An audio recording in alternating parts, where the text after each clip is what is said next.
সাহাবায়ে কেরাম রিদওয়ানুল্লাহি আলাইহিম আজমাইন মাত্র 3000। কয় হাজার? আমি নিজেই বছর জর্ডান গেছি, যেখানে যুদ্ধটা হয়েছে আমার নিজের চোখে দেখছি। মুতা প্রান্তে আমি দাঁড়িয়ে উপলব্ধি করেছি, আল্লাহ এই 1000 কিলোমিটার পাড়ি সাহাবায়ে কেরাম আসছে ক্ষুধা পেটে, কোনো খাবার নাই, পানি নাই, কিছু নাই, মরুময় প্রান্ত হেঁটে ক্ষুধা পেটে সাহাবায়ে কেরাম আসছে। 3 দিন শুধু সাহাবায়ে কেরাম রাত যাপন করে একটু মনের ভিতরে ভয় আসছে, এই লাখ বাহিনীর বিরুদ্ধে লড়াই করবো কেমন। সাহাবায়ে কেরামের ভিতরে আব্দুল্লাহ বিন রাওয়াহা সুসাহিত্যিক ছিলেন, কবি ছিলেন। তিনি দাঁড়ায় বক্তৃতা দিয়ে বললেন, একজন আমরা এই প্রান্ত থেকে ভয় পেয়ে যাব না, প্রয়োজনে জীবনটা দিয়ে দিব, রক্তগুলা সব ঝরে পড়বে, প্রত্যেকের রক্ত এই জমিনের ভিতরে পড়বে, প্রত্যেকে প্রান্তে শহীদ হয়ে যাব, একজন আল্লাহ নবীর কাছে পরাজিত চেহারা নিয়ে যুদ্ধ থেকে পলায়নকারী হিসাবে ফিরে যাব না, একজন আমরা ফিরব না। চলো সবাই জিহাদের ময়দানে।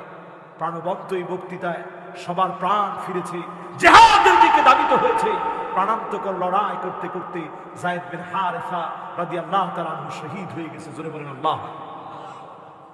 জাফর বিন আবি তালিব ঝান্ডা হাতে তুলে নিয়েছে, লড়াই করতেছেন। কাফেরের তীর এসে লেগেছে, হাতের ভিতরে তীর বেঁধেছে, হাত যখন অবশ্যই গেছে, আরেকটা হাতের ভিতরে কালেমার ঝান্ডা উঠা নিয়েছে।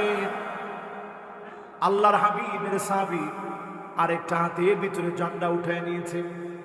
এই হাতের ভিতরে যখন তীর লেগেছে, দাঁত দিয়ে চেপে ধরেছে, কালেমার ঝান্ডা দাঁত দিয়ে চেপে ধরে রেখেছে।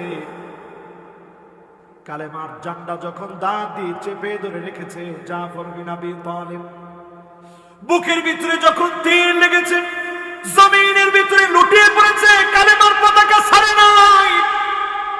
আব্দুল্লাহ বিন রাওয়াহা পতাকা হাতের ভিতরে উঠায় নিয়েছে, জিহাদ শুরু করেছে, তিনিও শহীদ হয়ে গেছেন। আল্লাহর নবী, বিশ্ব নবীর সাহাবী খালিদ বিন ওলীদ দাঁড়িয়ে গেলেন ওই জিহাদের প্রান্তে। 9টা তরবারি মারতে মারতে ভেঙে ফেলেছে।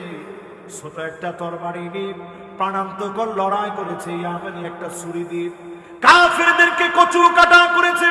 এই জমিনে মুসলিম বীরদের ভিতরে স্মরণীয় হয়ে আছে 12 জন এই প্রান্তে শহীদ হয়েছে। এই প্রান্তে যিনি কালেমার পতাকাকে বিজয়ী বানায় দিয়েছেন তিনি কে?